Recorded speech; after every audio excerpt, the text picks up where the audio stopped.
నమస్తే, this is శౌర్య.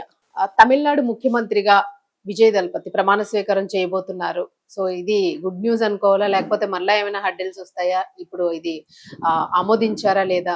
ఈ details అయితే ఒకసారి చూద్దాము. అసలు అప్డేట్ ఏముంది ఇప్పుడు? ఇవన్నీ మనతో మాట్లాడడానికి సీనియర్ జర్నలిస్ట్ దాము బాలాజీ గారు ఉన్నారు. సార్ నమస్తే సార్. నమస్తే. సార్ గుడ్ న్యూస్ అనుకోవచ్చు. అసలు తమిళ ప్రజలు చాలా ఎదురు చూస్తూ ఉన్నారు. ఓటేసి గెలిపించుకున్నారు. మా నాయకుడు ఎప్పుడు వస్తే ఎప్పుడు ఆయన ఇచ్చిన మేనిఫెస్టో గానీ అవన్నీ ఎప్పుడు విడుదలవుతాయి అనేది చూస్తూ ఉంటారు. సో ఇదంతా చాలా సస్పెన్స్ గా ఉంది. అట్లీస్ట్ ఈ రోజైనా ప్రమాణ స్వీకారం జరిగే అవకాశం ఉందా? లేదు ఇవాళ రేపు అని అనుకోవచ్చు. ఇవాళ అయితే గవర్నర్ కేరళ వెళ్ళే అవకాశం ఉంది. ఎందుకంటే కేరళలో అక్కడ గవర్నమెంట్ ఈ రోజు ప్రమాణ స్వీకారం చేస్తున్నారు. కాబట్టి ఈయన కేరళ గవర్నర్ యాక్చువల్గా తమిళనాడుకి ఇన్ఛార్జ్ మాత్రమే. అయితే పరిణామాలు వేగంగా మారుతున్నాయి. ఇప్పుడు నిన్న విజయ్ 3 రోజుల్లో మూడోసారి గవర్నర్ని కలిశాడు. 120 మంది లిస్టు తీసుకొని వెళ్ళాడు. అంటే ఇప్పటి వరకు విజయ్ దగ్గర 108 సీట్లు ఉన్నాయి. అందులో ఒకవేళ తీసినా 107 ఉంటాయి. దాంతోపాటు కాంగ్రెస్ 5 ఉన్నాయి, 112. దాంతోపాటు సిపిఐ 2, సిపిఎం 2, 116. ఇంకా విసికే విడుదలై చిరుతగల్ కక్షి పిరుమలవన్ దాని బాస్ వాళ్ళు 2 ఉన్నాయి. అట్లాగే ఇండియన్ యూనియన్ ముస్లిం లీగ్ IUML వాళ్ళవి 2 ఉన్నాయి. తర్వాత AMMK అమ్మ మున్నేట్ర మక్కల్ కజగం వాళ్ళది 1 సీట్ ఉంది, టీటీవీ దినకరన్ది. సో ఇవన్నీ కలిస్తే కంఫర్టబుల్గా 121 వరకు విజయ్కి వస్తుంది. సో అందువల్ల నిన్న అవన్నీ తీసుకొని వెళ్ళాడు. నిన్న కమ్యూనిస్ట్ పార్టీ నాయకుడు బాలకృష్ణన్ కూడా మీడియాతో మాట్లాడుతూ వీసీకే కూడా ఇచ్చిందన్నాడు. ఆల్రెడీ వీసీకే తిరుమల ఖర్గే మాట్లాడాడు. సో నిన్న ఆల్రెడీ ఈరోజు 11 గంటలకి అనౌన్స్మెంట్ కూడా అయిపోయింది. గవర్నర్ కూడా చెప్పేశాడని చెప్తున్నారు, మీరు చేసుకోండి అని. బయటికి రాగానే మొన్న తీసేసిన దాని ఏమంటారు సెక్యూరిటీ కాన్వాయ్ Z+ సెక్యూరిటీ ఇచ్చారు. గవర్నర్ బంగ్లా నుంచి Z+ లోనే వెళ్ళాడు. తర్వాత కమ్యూనిస్ట్ పార్టీ ఆఫీసులకి వెళ్ళి 2 ఆఫీసులకి అక్కడ ఈవెన్ కార్ల్ మార్క్స్ విగ్రహానికి కూడా పూజలు చేసి కార్ల్ మార్క్స్ వాళ్ళు చేసినాక వాళ్ళ కమ్యూనిస్ట్ ఆఫీస్లో మాట్లాడారు. ఇవన్నీ మీడియాలో కూడా లైవ్ వచ్చింది. ప్రజలు కూడా పెద్ద ఎత్తున విజయ్ పోతుంటే కూడా రోడ్డు పొడవున నిలబడి నైట్ అంతా కూడా విజయ్కి హర్షధ్వానాలు చేస్తూ సీఎం విజయ్ దళపతి, సీఎం దళపతి అని చెప్తున్నారు. సో అన్ని బాగానే ఉంది. కానీ మళ్ళీ ఒక షాక్ తగిలింది. అదేంటంటే రాత్రి తిరుమలవన్ ఎక్కువగా స్టాలిన్ దగ్గరికి తిరగడం, 2-3 సార్లు స్టాలిన్ దగ్గరికి వెళ్ళడం, ఆ లెటర్ మేము ఇవ్వలేదని చెప్పడం. అట్లాగే దినకరన్ కూడా ఫేక్ లెటర్ అది మేము ఇవ్వలేదని చెప్పడం. వీసీకే ఏంటంటే ఎక్స్లో ట్విట్టర్లో వీసీకే దీని నుంచి మేము ఇస్తున్నామని ఒకటి వచ్చింది. అది వీసీకే వాళ్ళది కాదని మళ్ళీ ఇప్పుడు చెప్తున్నారు. అట్లాగే IMLలో కూడా ఒక లెటర్ రిలీజ్ చేశారు. ఆ లెటర్లో ప్రజాస్వామ్య కాపాడాలి, విజయ్ ప్రభుత్వం ఏర్పడాలి అవన్నీ ఉంది. దాన్ని బట్టి వాళ్ళు కూడా ఇచ్చారని అనుకున్నారు ప్రజలు. సో ఇవన్నీ కన్ఫ్యూజన్ నడుస్తుంది. ఇప్పుడేమో వీసీకే తేల్చట్లేదు. ఒక పక్క ముస్లిం లీగ్ మేము ఇవ్వలేదని చెప్తున్నారు. ఒక పక్క దినకరన్ ఏమో మా లెటర్ అది ఫేక్ అంటున్నాడు. సో గవర్నర్ కూడా మామూలుగా అయితే గవర్నర్కి అడిగింది ఏంటి, నువ్వు సంతకాలు తీసుకొని రా అన్నాడు. 118 తీసుకొని వెళ్ళారు. వెళ్ళినప్పుడు ఇవ్వాలి కదా, గవర్నర్ ఇవ్వలేదు. ఇది ఫార్మేట్లో ఇవ్వలేదు, ఇంకొకటి ఇవ్వలేదని రిజెక్ట్ చేశాడు. ఇప్పుడు 1 సీట్తో విజయ్ ఆగిపోవాల్సిన పరిస్థితి ఏర్పడింది. నిజానికి చాలామంది ఏఐడిఎంకే నుంచి 20-30 మంది ఇచ్చే అవకాశం ఉంది. కానీ విజయ్కి ఏంటంటే ప్రాపర్గా వెళ్ళాలి, ఏదో చీల్చి మన హార్స్ ట్రేడింగ్ అంటారు. ఆల్రెడీ విజయ్ మీద విమర్శలు మొదలైనాయి. ఎందుకంటే జననాయకన్ ప్రొడ్యూసరు వెంకటరమణ ఆయన నిన్న గవర్నర్తో విజయ్తో కూడా ఉన్నాడు. ఆయనకేం పని అక్కడ, ప్రోటోకాల్ పాటించకుండా ఆయన వెళ్ళాడు. ఆయనే ఇప్పుడు హార్స్ ట్రేడింగ్ పాల్పడుతున్నాడు.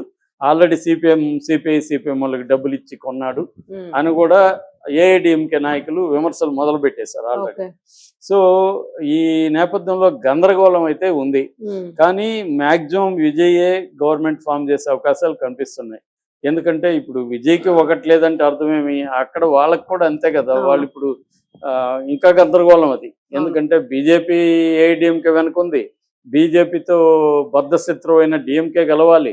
కాకపోతే ఏంటంటే డిఎంకే వాళ్ళకి ఇప్పుడు ఒక సాగు దొరికింది. అదేంటంటే కాంగ్రెస్ మాకు ద్రోహం చేసి అటు వెళ్ళింది, కాబట్టి మేము ఇప్పుడు ఇండియా కూటమిలో లేమని కూడా వాళ్ళు ఆల్రెడీ ప్రకటించేశారు. కాబట్టి మేము కాంగ్రెస్ వదిలేసింది, మేము ఇండియా కూటమిలో లేము, కాబట్టి మేము ఏఐడిఎంతో, మేము బీజేపీతో కలవట్లేదు, ఏఐడిఎంతో కలుస్తామని వీళ్ళు చెప్పచ్చు. అంటే టెక్నికల్గా చెప్పుకోవడానికి.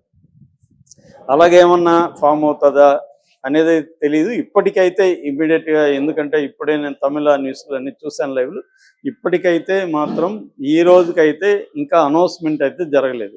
ఏది ప్రమాణ స్వీకారం జరగబోతుందని అనౌన్స్మెంట్ జరగలేదు. కానీ సిపిఐ సిపిఎం వాళ్ళు మాట్లాడుతున్నారు, కాంగ్రెస్ మాట్లాడుతున్నారు. వాళ్ళైతే 100% విజయ గవర్నమెంట్ ఫామ్ చేస్తాడు, ఈ రోజు కాకపోయినా రేపైనా విజయ ఫామ్ చేస్తాడు. ఎందుకంటే ఏఐడిఎంకే డిఎంకే కలవడాన్ని ప్రజలు కూడా సహించరు. రెండోది, అందులో ఎమ్మెల్యేలు కూడా చాలా మంది ఇష్టం లేదు చాలా. ఎందుకంటే డిఎంకేలో ఒక గ్రూప్కి ఇష్టం లేదు, ఇటు ఏఐడిఎంకేలో కూడా ఒక గ్రూప్కి కలవడం ఇష్టం లేదు. రేపొద్దున వాళ్ళు ఇటు జంప్ అవుతారు ఖచ్చితంగా.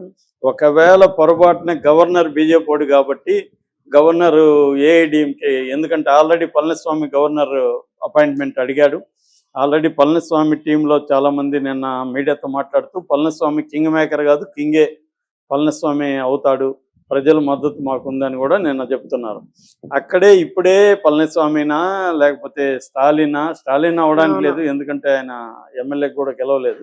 కాకపోతే రేపు అవ్వాలనుకుంటే కూడా అవ్వచ్చు అనుకోండి, ఏముంది, ఎమ్మెల్సీ అవ్వచ్చు. లేదా మామూలుగా వినబడేది ఏంటంటే ఉదయనిధి స్టాలిన్ అవ్వాలని. సో ఉదయనిధి స్టాలిన్ 2.5 ఏళ్ళు, పళనిస్వామి 2.5 ఏళ్ళు అలా ప్లాన్ చేసుకోవాలనేది ఉంది. కాకపోతే ఇక్కడ బీజేపీ రోల్ వల్ల మనం కొద్దిగా ఆలోచించాల్సిన పరిస్థితి ఏర్పడుతుంది. ఎందుకంటే బీజేపీకి రేపు ఎంపీ సీట్లు ఇప్పుడు కానీ ఏఐడిఎంకే కానీ పవర్లోకి రాకపోతే ఏఐడిఎంకే విచ్ఛిన్నం అయిపోతుంది. ఎందుకంటే ఇటు సగం అటు సగం వెళ్ళిపోతారు. ఏఐడిఎంకే మీద ఇంకెవరికి, పళనిస్వామి మీద ఎవరికి నమ్మకం ఉండదు. ఎందుకంటే ఇటుపక్క విజయ్ ఉన్నాడు, అటుపక్క ఉదయనిధి స్టాలిన్, అంటే ఇద్దరు కూడా కరిస్మాటిక్ పర్సనాలిటీస్ ఉన్నారు. ఇలాంటిది ఇప్పుడు ఏఐడిఎంకేకి ఇంకా స్పేస్ ఉండదు. మామూలుగా తమిళ పాలిటిక్స్ లో 3 పార్టీలు స్పేస్ లేదు. ఇప్పుడు విజయ్ వచ్చాడు, విజయ్ వస్తే ఏదో ఒక పార్టీని వీకెండ్ అయిపోతుంది ఆటోమేటిక్. అది ఏఐడిఎంకే వీక్ అయ్యేటి కనబడుతుంది, డిఎంకే వీక్ అవ్వదు. ఎందుకంటే ఆల్రెడీ ఏఐడిఎంకేలో ఒక బలమైన వర్గం విజయ్ వైపు రావాలని ప్లాన్ చేస్తున్నారు. అందుకే వాళ్ళందరినీ తీసుకెళ్లి అక్కడ పాండిచ్చేరిలో ఫామ్ హౌస్లో పెట్టారు. కాబట్టి ఇప్పుడు ఏఐడిఎంకే వీక్ అయిపోతే బీజేపీకి ఇంకా ప్లేస్ ఉండదు తమిళనాడులో ఇండిపెండెంట్గా. వాళ్ళు ఇంత కష్టపడి, ఇన్నేళ్ళు కష్టపడితే ఒకటి గెలిచారు. సో కాబట్టి అక్కడ బీజేపీ ఏం చేస్తుందంటే ఏదో పద్ధతిలో ఏఐడిఎంకే డిఎంకేని కలిపి గవర్నమెంట్ ఫామ్ చేయాలనేది వాళ్ళ ప్లాన్. ఒకవేళ అలా జరిగినా అది అపవిత్ర కలయిక అంటారు కదా, అపవిత్ర కలయిక అది. ఎందుకంటే వీళ్ళిద్దరికి పడదు. బీజేపీ ఉంది, డిఎంకే స్టాలిన్ ఏ సభలోకి వెళ్ళినా నేను బీజేపీని తమిళనాడులో ఎదగనివ్వనని ప్రతిజ్ఞ చేశాడు. అలాంటిది ఇప్పుడు అధికారం కోసం, కొడుకు కోసం స్టాలిన్ వెళ్తే ప్రజల్లో ఇదవుతుంది. ఇంకా సింపతి పెరుగుతుంది విజయ్ మీద. ఆల్రెడీ సింపతి ఉంది, విజయ్ని కావాలని పెరిగింది. కాబట్టి ఇప్పుడు ఒకవేళ పొరపాటున రాష్ట్రపతి ఎన్నికలకి, అంటే బీజేపీ ప్లాన్ ఏంటంటే మనకు రాకపోతే ఎవడికి రాకూడదు. కాబట్టి గవర్నర్ ఏం చేస్తాడు, రాష్ట్రపతి పరిపాలనకి రికమెండ్ చేస్తాడు. 6 నెలలు రాష్ట్రపతి అనేది మళ్ళీ ఎన్నికలకి వెళ్తారు. ఎన్నికలకి వెళ్ళినా విజయ్కి ఈసారి ఇంకా పెరుగుతుంది, గ్యారంటీగా మెజారిటీ వస్తుంది. ఏఐడిఎంకి అయితే రాదు. చాలా మంది అసలు ఏఐడిఎంకి నుంచి బయటకు వచ్చేసి విజయ్ దగ్గరకు వచ్చేస్తారు కూడా. ఎందుకంటే ఇప్పుడు మాకు సీట్లు ఇవ్వండి, మేము మా సీట్లలోనే మీ పార్టీ తరఫున మాకు ఇవ్వండి, మేము గెలుస్తాం అనేది వాళ్ళే వస్తారు. ఎందుకంటే విజయ్ గెలుస్తాడు అనుకున్నప్పుడు ఏఐడిఎంకి ఎందుకుంటారు వాళ్ళు. కాబట్టి ఏ రకంగా చూసినా విజయ్ ప్రమాణ స్వీకారం చేసేదే కనిపిస్తుంది వాస్తవం. ఒకవేళ ఎన్నికలు జరిగినా కూడా విజయ్ ప్రమాణ స్వీకారం చేస్తాడు, జరగకపోయినా కూడా విజయ్ చేసే అవకాశం ఉంది. ఒకవేళ విజయ్ చేయకుండా వాళ్ళు చేసి వచ్చినా కూడా వాళ్ళు ఎక్కువ రోజులు అయితే గవర్నమెంట్ లో ఉండరు.